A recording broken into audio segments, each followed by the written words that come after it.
Dear Europeans, dear Italians, dear mom and dad, we're being reminded every day of how impactful climate change is in our lives, and we're being increasingly asked every day to change our life habits to fight it, to change the car we drive, to change the way we bring our children to school, to change the way we heat our homes. And I mean, that's what climate policy is for, to change habits.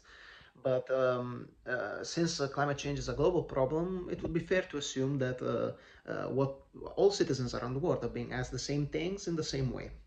But is it really like this? That's exactly what scholars have been and academics have been asking themselves. If, in which way does the EU's approach to climate policy is similar or is different from the approaches of two of the other biggest economies in the world, so the US and China. Now, bear with me, because understanding this might be just as key to understand which car, even just which car are we going to have to buy next. A European Fiat, an American Tesla, a Chinese BYD.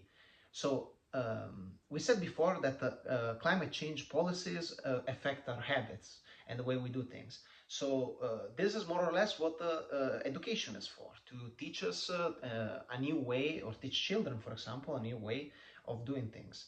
So a fruitful way to understand climate policy making in Europe, US and China is to imagine them, or at least imagine their central governments, just as parents with different which have different types and style of parenting, and they are trying to find their own way to make their children learn a new way to do. Through these lenses, we can understand key aspects of this debate.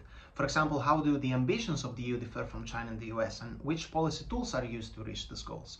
Well, we can imagine the EU as a very ambitious parent that puts the highest standards on its children and sets clear rules that they should follow to reach these goals. But also, these rules are not decided unilaterally. They are, the EU is a big family, and as every person that grew up in a big family like me knows, it's very difficult sometimes to decide things all together, but when you do, it's very much satisfaction, and everybody goes in the same direction.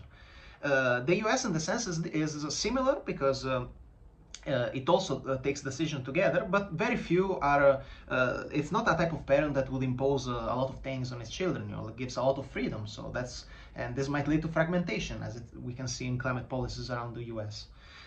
China, for instance, has again a different approach. Is a very, also very ambitious parent, but also very strict, and uses a top-down. What parents decide, children should follow, and this sometimes leads to making the children become, according to some authors, a bit rebellious. Maybe they don't want to do everything that parents say. With this framing in mind, only one question remains to be answered.